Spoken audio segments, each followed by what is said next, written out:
નમસ્કાર મિત્રો, વેલકમ. કેમ છો બધા? મજામાં ને? તમે ગયા લેક્ચરમાં સ્વાધ્યાય 1.4ની અંદર પ્રશ્ન, આગળના જે 2 લેક્ચર હતા એમાં પ્રશ્ન 1 થી 8 ભણ્યા, જેની અંદર યોગગણ, છેદગણ અને વિભાજનના એના જે ગુણધર્મ છે, વિભાજનનો ગુણધર્મ, એના આધારિત પ્રશ્નોનો તમે અભ્યાસ કર્યો. હવે અહીંયા પ્રશ્ન જે 9 છે, બરાબર, એ તફાવત ગણ પર આધારિત છે. તો તફાવત ગણ એટલે કે a માઇનસ બી. ધ્યાન આપજો, a minus B, a minus C. તો a માઇનસ બીનો અર્થ શું થશે? a માઇનસ બી એટલે કે બીમાં ન હોય તેવા એના સભ્યો, બરાબર. એમ પણ કહી શકાય એમાં હોય પરંતુ બીમાં ન હોય. a માઇનસ બી એટલે કે એમાં હોય પરંતુ બીમાં ન હોય. a માઇનસ બીને તમે જે એનું ગણમાં લખવાનું જે ફોર્મ છે એ તમે આ રીતે પણ લખી શકો. a માઇનસ બી ગણમાં લખવાનું જે ફોર્મ છે, a માઇનસ બી છગડીયા કૌંસમાં x, જ્યાં એમાં હોય એટલે કે x બિલોંગ્સ ટુ a અને x does not belongs to બી.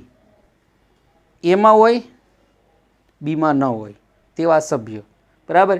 એટલે કે એ આનું જે સૂત્ર તમને સમજાવેલું કે a માઇનસ બીનું સૂત્ર એ થશે a માઇનસ a છેદ બી. ખાસ ધ્યાન રાખજો, a માઇનસ બી એટલે a માઇનસ a છેદ બી. એવી રીતે b માઇનસ a એટલે એ થશે b માઇનસ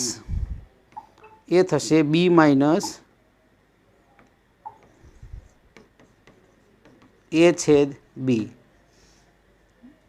ધ્યાનમાં રાખજો, a માઇનસ બી એટલે એમાંથી બંનેનો છેદ બાદ કરવાનો, બી માઇનસ એ એટલે બીમાંથી બંનેનો છેદ બાદ કરવાનો. બીજી રીત આવે કે એમાંથી એ અને બી, એ માઇનસ બી, તો એમાંથી બંનેના સરખા ઘટકો એ બાદ કરી દો. એ જ થયું ને, એ છેદ બી એટલે કયા સરખા ઘટકો?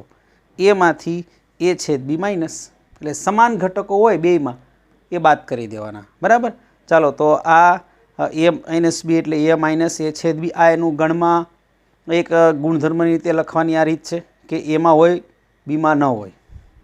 એમાં હોય, x એમાં છે પણ બીમાં નથી, એવા જ ઘટકો લેવાના છે, બરાબર. ચાલો, તો આપણે જોશું આગળ પ્રશ્ન 1, a માઇનસ બી.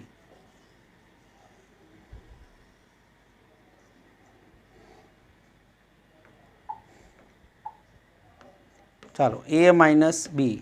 તો a માઇનસ બી એટલે તમને શું કીધું? a માઇનસ એ છેદ બી એમાં હોય, બીમાં ન હોય, એટલે કે બંનેમાં હોય તેવા ઘટક કાઢી નાખવાના એમાંથી. એ રીતે પણ તમે લખી શકો a માઇનસ બી. ચાલો, a માઇનસ બી તો ડાયરેક્ટ લખવું હોય તો કઈ રીતે આવશે? a માઇનસ બી સીધું પણ તમે લખી શકો છો. a માઇનસ બી સીધું લખી શકાય. એ કઈ રીતે લખાય? ચાલો, બેયમાં સરખા ઘટક કયા છે પહેલાં નોટ ડાઉન કરી લેવાના. પહેલાં તમારે બંનેમાં સરખા ઘટક હોય, બરાબર. છેદ, બંનેનો છેદ પહેલાં ચેક કરી લેવાનું. ચાલો, એ અને બીનો છેદ કયો છે? બેમાં સરખા ઘટક કયા છે? બેમાં સરખા ઘટકમાં એક તો 6, 9. ચાલો, બંનેમાં 12 છે, પછી 16. ઓકે, તો 12 સિવાય એક પણ ઘટક નથી. એનો અર્થ એમાંથી ખાલી 12 કાઢી નાખવાનો. એ માઇનસ બી એટલે એમાંથી ખાલી 12 કાઢી નાખવાના. તો એ માઇનસ બીમાં કયા ઘટક આવશે? 3, 6, 9, 15, 12, 21. આ તમે સીધે સીધું વિચારી શકો. સૂત્ર શું છે? a માઇનસ એ છેદ બી.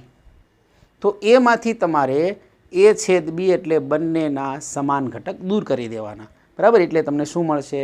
a માઇનસ બી. તો a માઇનસ બીનું અહીંયા ફરીથી આપણે સૂત્ર લખીએ. a માઇનસ બીનું, તો a માઇનસ બીનું સૂત્ર થશે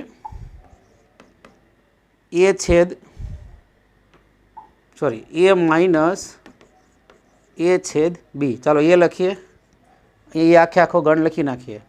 એ છે 3ના ગુણિત છે 21 સુધી, 3ના ગુણિત 21 સુધી, 3, 6, 9, 12, 15, 18, 21 માઇનસ એ છેદ બી. એ છેદ બી એટલે બંનેમાં સરખા હોય તેવા ઘટક. તો બંનેમાં સરખો હોય એવો ઘટક માત્ર 12 છે. ચાલો, તો આમાંથી એક 12 ઘટક કાઢી નાખવાનો. तो अहींया 12 काढी नाखो तो ए माइनस बी में तमने शुं मळशे? तो ए माइनस बी में तमने मळशे 3 6 9 आ 12 नहीं आवे कारण के 12 तो बाद थी जाए। ए माइनस बी एटले केटला आवशे? 9 15 18 21 आ मळे तमने ए माइनस बी। चालो हवे लईशुं आपणे बी माइनस सॉरी ए माइनस सी। ए माइनस सी तो मैं हमने तमने शॉर्ट रीत जे कीधी कि ए माइनस सी एटले ए अने सी मांथी समान घटक होय ए दूर थई जाए। चालो ए अने सी ना समान घटको कया कया छे जोईए आपणे। ए अने सी ना समान घटको तो ए अने सी में एक तो आ 6 बराबर, पछी आ बधा केवा छे? 3 ना गुणितो छे, आ 2 ना गुणितो छे तो कया घटक आवशे? 6 अने 12 आ ए अने सी में समान घटको आवे। तो ए मांथी ए माइनस सी तो ए मांथी आ समान घटको काढी नाखवाना। याद राखजो शॉर्टकट रीत एटले के डायरेक्ट तमने जवाब ए माइनस सी तो ए मांथी ए अने सी ना ए छेद सी काढी नाखवानो। तो ए छेद सी केटलो थशे? 6 अने 12 तो आमांथी 6 12 काढी नाखवानुं। 6 अने 12 घटक दूर थई जाए, बाकीना घटको मळे ए तमने ए माइनस सी में मळे बराबर। चालो एनुं आपणे सूत्र जोईए। तो सूत्र आ रीते थशे ए माइनस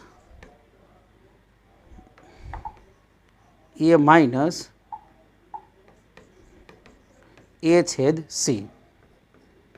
चालो ए तो ए तो फरीथी लखी नाखीए आपणे 3 ना गुणितो 3 6 9 12 15 18 21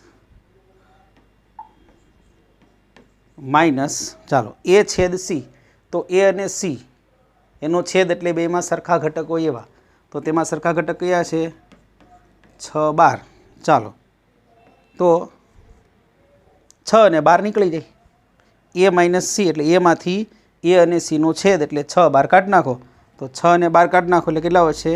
3 9 6 निकली जा 12 निकली जा 15 18 21 बराबर। आ तमने मळ्युं ए माइनस सी। चालो हवे आगळनो त्रीजो प्रश्न छे ए माइनस डी। ओके फरीथी एना ए ज घटको 4 गण आपेला छे तो ए माइनस कयो छे? ए माइनस डी बराबर। चालो तो लेशुं ए माइनस डी। तो ए माइनस डी नुं सूत्र शुं थाय? ए माइनस ए छेद डी बराबर। चालो तो एना घटको फरीथी 3 ना गुणको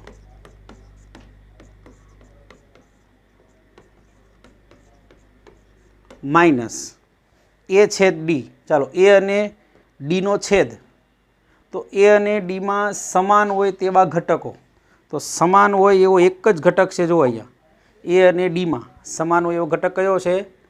15 बराबर। ए एना छेद में आवे तो अहींया आवशे -15 बराबर। अहींया आवशे छगड़िया काउंस में 15 तो एक घटक निकली जाए तो वच्चे केटला?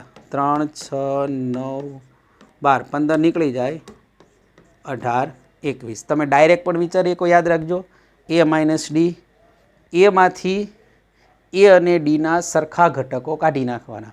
तो सरखो घटक कयो छे? 15 15 निकली जाए एटले वधे केटला? 3 6 9 12 18 21 बराबर।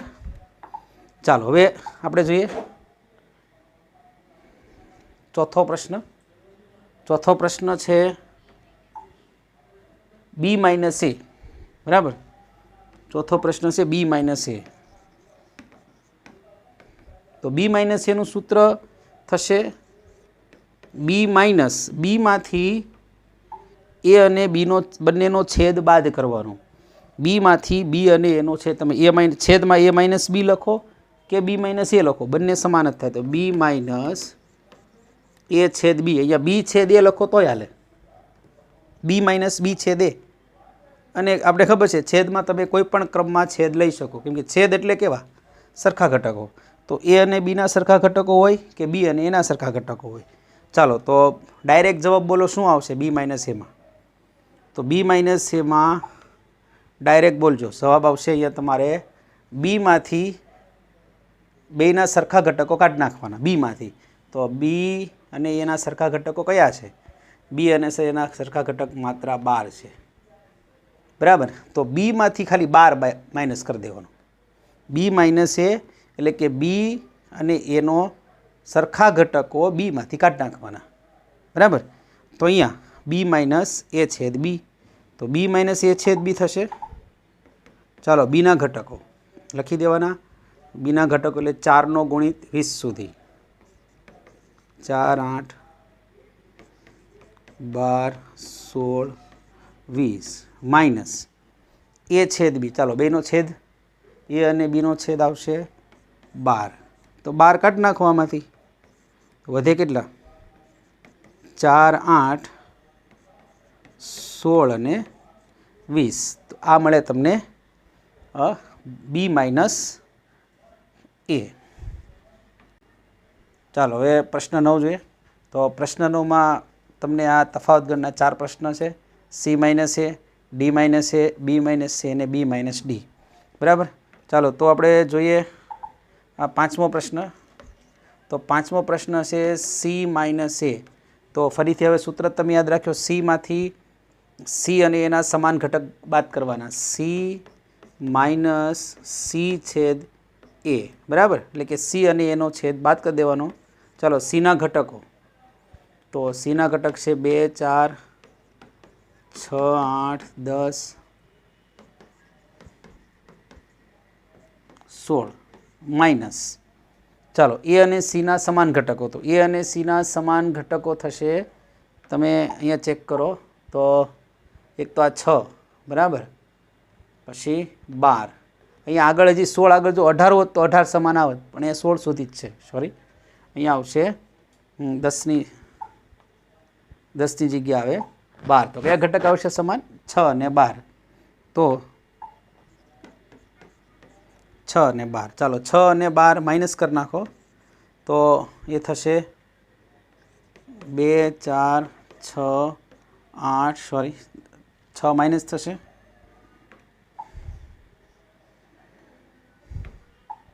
એટલે 8, 10, 12 નીકળી જાય, 14 અને 16, બરાબર. ચાલો હવે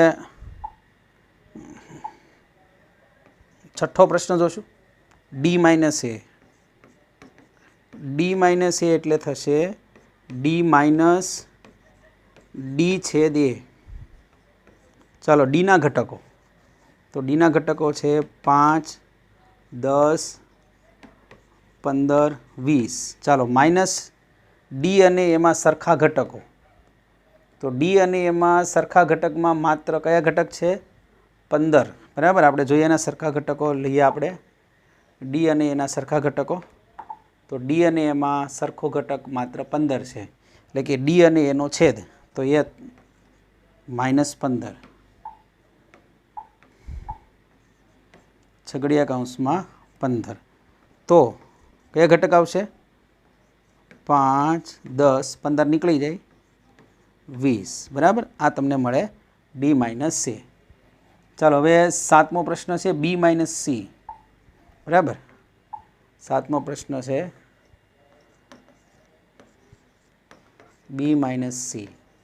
તો બી માઇનસ બી છેદ સી. બી અને સીમાંથી બંનેનો છેદ બાદ થઈ જાય. ચાલો છેદ બાદ કરીએ. બી પહેલાં બી લખી નાખીએ. આ છે બી માઇનસ બી અને સીનો છેદ. ચાલો બંનેનો છેદ લઈએ. તો છેદમાં આવશે, છેદના ઘટકો વિચારો. તો આમાં એક તો જો 4ના ગુણક છે એટલે 4 આવે, બરાબર. આમાં 4 સરખો છે, પછી 8 સરખા છે, 12 સરખા છે, પછી 16 સરખા છે, બરાબર. તો બી અને સીનો છેદ એમાં કયા ઘટક આવશે? તો બી અને સીના છેદમાં આવે 4, 8, 12, 16, એટલે બીમાંથી આટલા ઘટક નીકળી જાય. આ સૂત્ર તમે લેશો ને એટલે સીધું જ તમને ખબર પડી જાય સરળતાથી કે આમાંથી તમારે બીમાંથી કયા ઘટકો કાઢી નાખવાના છે. તો બીમાંથી બી અને સીનો છેદ બી માઇનસ સી. તો બીમાંથી બી અને સીનો છેદ બાદ કરી દેવાનો. તો બી અને સીનો છેદ બાદ કરો તો વધે હું કે કેટલા ઘટક નીકળશે? 4, 8, 4, 8, 12, 16 આ બધા ઘટક નીકળી જાય. તો વધે ખાલી 20. તો બી માઇનસ સી એટલે કેટલા થશે? છગડીયા કૌંસમાં 20. બરાબર. ચાલો હવે લઈશું આપણે 8મો પ્રશ્ન. 8મો પ્રશ્ન છે બી માઇનસ ડી. ચાલો બી માઇનસ ડી. તો બી લખી નાખીએ પહેલાં. સોરી, બી માઇનસ ડીનું સૂત્ર આવશે બી માઇનસ બી છેદ ડી. સૂત્ર લખી જ નાખવાનું પહેલાં, બી માઇનસ બી છેદ ડી. બીના ઘટકો, બીના ઘટક છે 4, 8, 12, 16, 20. ચાલો હવે બંનેનો છેદ લઈએ. તો બી અને ડીનો છેદ લેવાનો છે. બરાબર. તો બી અને ડીનો છેદ શું થશે? જો બી અને ડી એમાં ખાલી 20 જ આવે. બરાબર. બી અને ડીમાં બી અને ડીનો છેદ 20 આવે. તો અહીંયા આપણે લખવું પડે છગડીયા કૌંસમાં 20. ચાલો 20 બાદ કરી દો. 20 બાદ કરેલું આવશે 4, 8, 12, 16. બરાબર. આ મેળવો તમને બી માઇનસ ડી.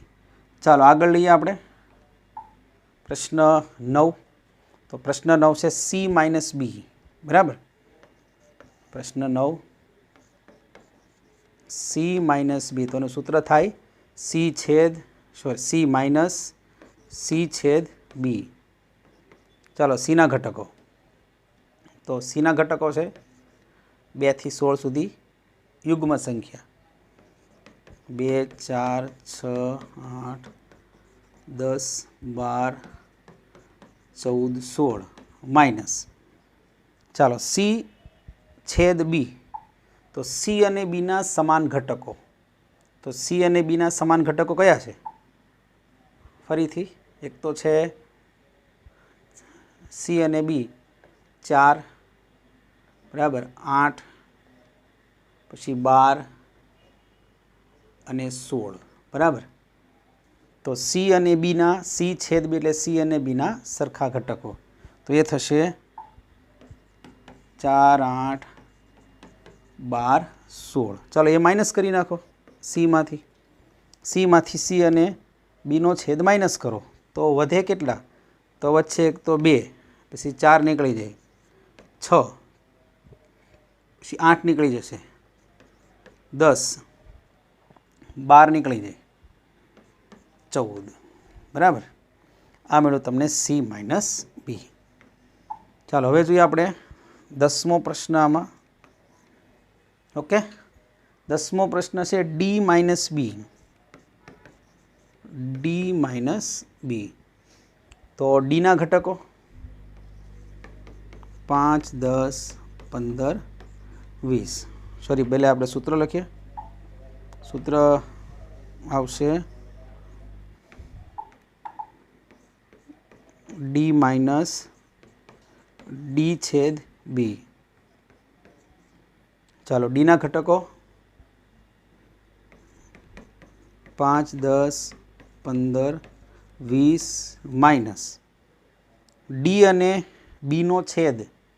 ડી અને બીનો છેદ, તો એ છેદમાં માત્ર તમને ખ્યાલ જ છે કે બી અને ડીના છેદમાં માત્ર 20 આવે. બરાબર.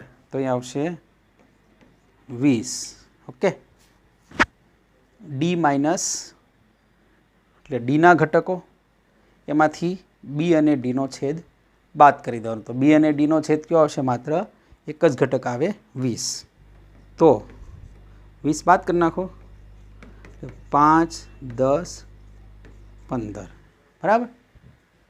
ચાલો હવે તમે આગળ સી માઇનસ ડી અને ડી માઇનસ સી પ્રેક્ટિસ કરો તમે વિડીયો પોઝ કરીને. બરાબર. ચાલો તો થઈ ગયા છે તમારા પ્રશ્ન. તો લઈશું આપણે સી માઇનસ ડી. ચાલો સી માઇનસ સી છેદ ડી. સીના ઘટકો. તો સીના ઘટકો 2, 4, 6, 8, 10, 12, 14, 16 માઇનસ. ચાલો સી અને ડીનો છેદ લેવાનો છે. સી માઇનસ સી છેદ ડી. તો સી અને ડીનો છેદ કયો થશે? તો એમાં માત્ર તમને એક જ ઘટક મળશે 10. આ 5ની ગુણિત છે આ બેની ગુણિત છે, તો માત્ર 10 જ સરખો છે, એટલે છગડીયા કૌંસમાં આવશે 10. તો ખાલી એક 10 આમાંથી નીકળી જાય, બરાબર. સીધું ને સિમ્પલ સૂત્ર યાદ રાખો તો પણ ચાલે કે સી માઇનસ ડી, તો સીના ઘટક બધા લખવાના પણ સમાન ઘટક હોય કાઢી નાખવાના. સીના તમામ ઘટકો લખવાના અને બેયમાં સમાન હોય કાઢી નાખવાના, એટલે સી માઇનસ ડી, સી છેદ ડી કાઢી નાખવાનું, બરાબર.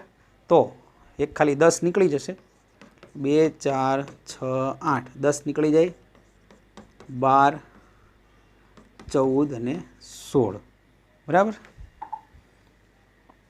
ચાલો, આ થઈ ગયો પ્રશ્ન.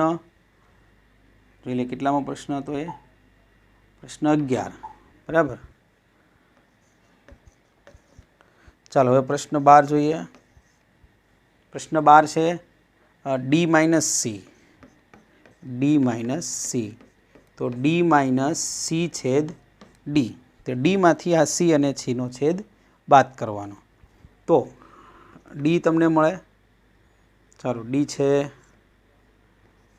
5 10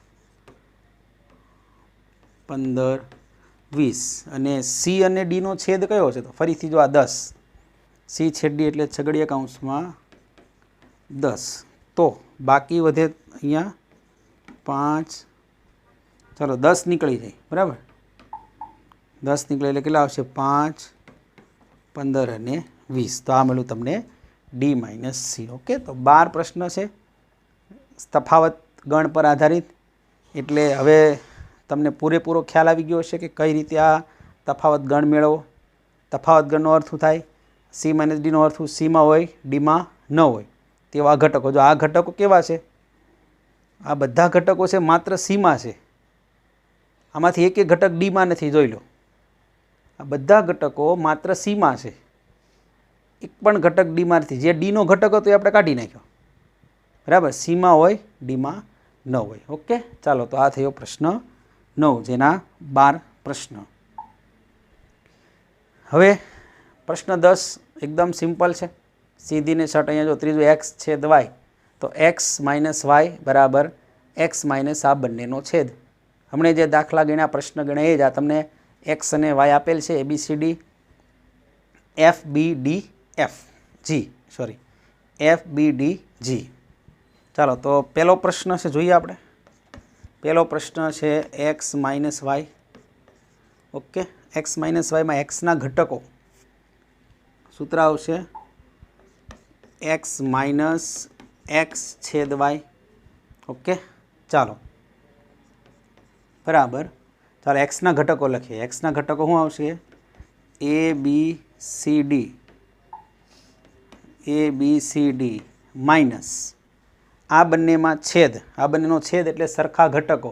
ચાલો, બેયમાં સરખા ઘટક કયા છે, તો બેયમાં સરખા ઘટક છે બી અને ડી, બરાબર. એટલે એ થશે અહીંયા છગડીયા કૌંસમાં બી અને ડી. ચાલો, તો આનો જવાબ તમને મળશે એક્સ માઇનસ વાયમાં મળે બી અને ડી, કાઢી નાખો એટલે મળશે છગડીયા કૌંસમાં AC, બરાબર. એક્સ માઇનસ વાય એટલે એક્સ માઇનસ એક્સ છેદ વાય. ઓકે, ચાલો, હવે બીજો પ્રશ્ન.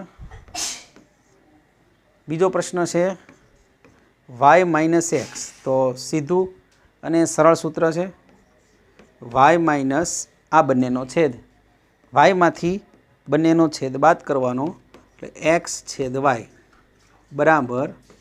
ચાલો, વાયના ઘટકો, તો વાયના ઘટકો થાય FBD G માઇનસ એક્સ છેદ વાય. એક્સ છેદ વાય તો ફરીથી શું છે, બી અને ડી, એમાં છે બી અને ડી. ચાલો, બી અને ડી કાઢી નાખો એમાંથી, તો આમાંથી બી અને ડી નીકળી જાય એટલે એમાં તમને વધશે FG. ચાલો, હવે આગળ જોઈએ આપણે ત્રીજો પ્રશ્ન. તો ત્રીજો પ્રશ્ન તો એક્સ છેદ વાય છે. તો એક્સ છેદ વાય તો તમને ખબર છે કે બેમાં સરખા હોય તેવા ઘટકો. તો સરખા ઘટક કયા થશે, બી અને ડી, બરાબર. તો આ થઈ ગયો પ્રશ્ન 10. એકદમ સિમ્પલ છે, પ્રશ્ન 9ની જેમ જ, બરાબર. ચાલો, આગળ વધીએ. પ્રશ્ન 11. પ્રશ્ન 11માં તમને કીધું છે કે આર એ વાસ્તવિક સંખ્યાઓનો ગણ છે, ક્યુ સમય સંખ્યા છે, તો આર માઇનસ ક્યુ શું થશે? હવે આપણે ખ્યાલ છે કે આર જે વાસ્તવિક સંખ્યા છે તે સમય અને અસમય સંખ્યાનો યોગ છે. સમય સંખ્યા અને અસમય સંખ્યાઓ મળીને તમને વાસ્તવિક સંખ્યા બને છે. જો આરની તમે વાત કરો, બરાબર, આર એટલે વાસ્તવિક સંખ્યા, તો વાસ્તવિક સંખ્યા જે છે તે સમય સંખ્યા યોગ અસમય સંખ્યા, બરાબર. વાસ્તવિક સંખ્યા એ સમય સંખ્યા અને અસમય સંખ્યાનો યોગ છે. આ બંને ભેગી મળીને વાસ્તવિક સંખ્યા બને છે. તો આરમાંથી તમે સમય એટલે ક્યુ, આ છે આર, બરાબર, આ છે અહીંયા ક્યુ, અસમય સંખ્યા માટે ટી લેવામાં આવે છે, તો આર થશે ક્યુ યોગ ટી. તો સ્વાભાવિક છે કે જો તમે આરમાંથી ક્યુ બાદ કરી દો એટલે ટી એટલે અસમય સંખ્યા મળે. સીધી જ વાત છે કે જો તમે આર માઇનસ ક્યુ કરો, બરાબર, અહીંયા જે તમને સંકેત આપ્યો છે ટી, અસમય સંખ્યા માટે ઇરેશનલ નંબર, ક્યુ એટલે રેશનલ નંબર, સમય સંખ્યા એટલે રેશનલ નંબર, અસમય સંખ્યા એટલે ઇરેશનલ નંબર, તો એના માટે ટી સંકેત વપરાય છે. તો આર બરાબર શું થાય? ક્યુ યોગ ટી. તો તમે જો આર માઇનસ ક્યુ કરો, આર માઇનસ ક્યુ એનો અર્થ છે કે ક્યુ નીકળી જાય. જો આરમાંથી બધી જ અસમય સંખ્યા કાઢી નાખવામાં આવે તો વધે કઈ? માત્ર જો આરમાંથી બધી સમય સંખ્યા, શું કીધું આમાં, આર માઇનસ ક્યુ, જો આરમાંથી બધી જ સમય સંખ્યા દૂર કરવામાં આવે તો અસમય સંખ્યા માત્ર વધે, એટલે ખાલી ટી વધે, બરાબર. તો માટે એમ કહી શકાય કે આર માઇનસ ક્યુ અસમય સંખ્યાઓનો ગણ થશે, બરાબર. જો આર વાસ્તવિક સંખ્યાનો ગણ છે, ક્યુ સમય સંખ્યાનો ગણ છે, જો આર માઇનસ ક્યુ કરવામાં આવે તો આર માઇનસ ક્યુ એ અસમય સંખ્યાનો ગણ થશે, બરાબર. ચાલો, તો એકદમ સરળ પ્રશ્ન હતો. હવે પ્રશ્ન 12 છે કે નીચેના વિધાનો સત્ય છે કે અસત્ય તે જણાવો. હવે એ સત્ય કે અસત્ય માટે પહેલી વસ્તુ એ કે અહીંયા અલગ ગણનો ઉલ્લેખ છે કે આ બંને અલગ ગણો છે. હવે અલગ ગણ ક્યારે થાય? એ અને બી અલગ ગણ ક્યારે થશે, બરાબર. તો અલગ ગણ એ અને બી, તો જો એ છેદ બી બરાબર 5 હોય, જો એ છેદ બી બરાબર 5, તો એ અને બી અલગ ગણો છે. એકદમ સિમ્પલ ને સરળ વ્યાખ્યા છે, ખાસ યાદ રાખી લેજો. જો બે ગણનો છેદગણ ખાલી ગણ થાય તો એ અને બી અલગ ગણ છે. અલગ એકદમ છેદગણ ખાલી ગણ હોવો જોઈએ, એમાં એક પણ ઘટક સમાન ન હોવો જોઈએ, બરાબર. છેદગણ ખાલી ગણ હોય તો અલગ ગણ, અલગ એ સિવાય સમાન પાછું એમ નહીં આવે. સમાન ગણ એટલે એ તમને ખબર છે કે એના એ જ ઘટકો હોય, એ અને બીમાં હરખા જ ઘટકો હોય તો એ અને બી સમાન ગણ કહેવાય. જ્યારે અલગ ગણમાં શું આવે? ભલે સરખા ઘટક એક કાંઈ સરખું ન હોય તો અલગ ગણ, બધા જ સરખા તો જ સમાન ગણ. યાદ રાખજો, અલગ ગણ નહીં એટલે એ સમાન ગણ એવું માની નહીં લેવાનું કે અલગ ગણ નથી. એ અને બી માનો કે અલગ ગણ નથી તો સમાન ગણ છે એવું માનવાનું નથી. સમાન ગણની વ્યાખ્યા તમને કીધી છે.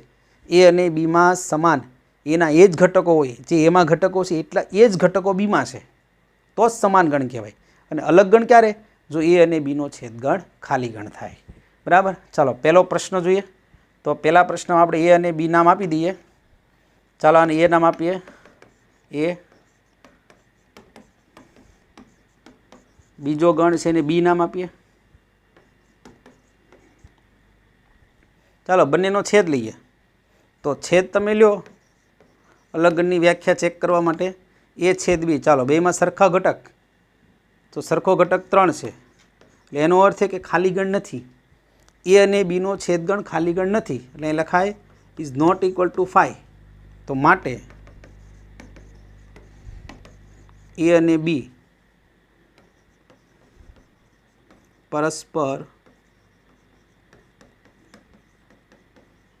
અલગ ગણ નથી, બરાબર. ચાલો બીજું, તો આમાં આપણે નામ આપી દઈએ. ફરીથી આને એ અને બી જ નામ આપીએ. સ્વર આપ્યા છે તમને એ ઈ આઈ ઓ યુ. ચલો બી છે પ્રથમ 4 અંગ્રેજી મૂળાક્ષર. ચાલો અલગગણની વ્યાખ્યા ચેક કરીએ. એ છેદ બી. ચાલો એ છેદ બી સરખા છે ઘટકો, એક ઘટક સરખો છે એ, બરાબર. તો અહીંયા આવશે છગડીયા કૌંસમાં એ ઇઝ નોટ ઇક્વલ ટુ 5. અલગગણની વ્યાખ્યા હું, જો એ છેદ બી બરાબર 5 હોય, ખાલી ગણ હોય, તો જ અલગગણ કહેવાય. અહીંયા ખાલી ગણ નથી, બંનેના છેદગણમાં એક ઘટક મળે છે, ખાલી ગણ નથી. તો માટે કહી શકાય, માટે એ અને બી પરસ્પર. અહીંયા યાદ રાખજો, યથાર્થતા અલગગણ નથી એટલે આ વિધાન ખોટું એમ. યથાર્થતાનો અર્થ શું થશે કે કયા વિધાન સત્ય છે. અહીંયા જો અલગગણ નથી એટલે બીજું જે વિધાન છે તમે ચેક કરો તો બીજું જે વિધાન છે કેવું થશે, આ પહેલું વિધાન અસત્ય, બીજું વિધાન પણ અસત્ય. યથાર્થતા એટલે સત્ય છે કે અસત્ય. અલગગણ નથી એટલે અહીંયા અસત્ય, અલગગણ નથી એટલે અસત્ય, બરાબર. તો પરસ્પર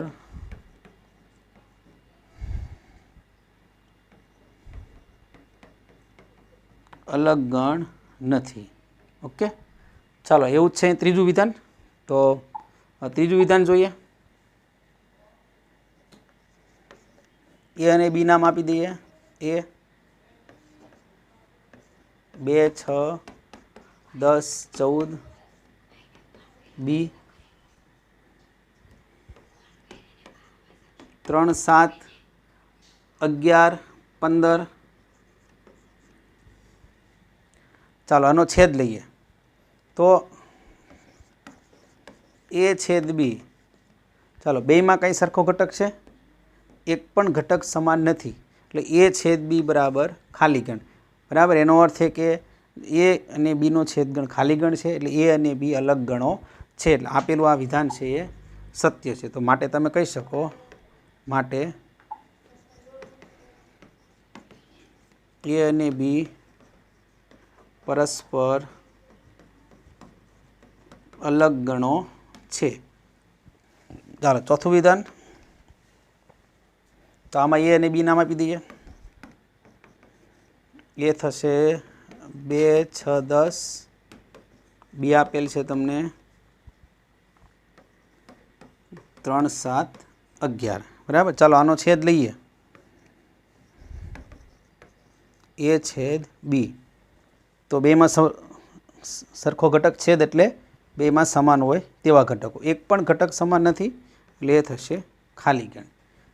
એટલે ખાલી ગણની અલગ ગણની વ્યાખ્યા શું છે, જો બે ગણનો છેદગણ ખાલી ગણ હોય તો તે બે અલગ ગણ છે. તો માટે કહી શકાય, માટે એ અને બી પરસ્પર અલગ ગણો છે. એનો અર્થ એ કે આ જે વિધાન છે એ પણ સત્ય છે, બરાબર. એટલે પહેલાં બે વિધાન છે અલગ ગણ નથી અને બીજા છે એ અલગ ગણ છે, બરાબર. તો હવે અહીંયા આ લેક્ચર પૂરો થાય છે. મળીશું ફરીથી આવતા લેક્ચરમાં આગળની નવી થિયરી અને દાખલા સાથે, બરાબર. Good bye, good luck.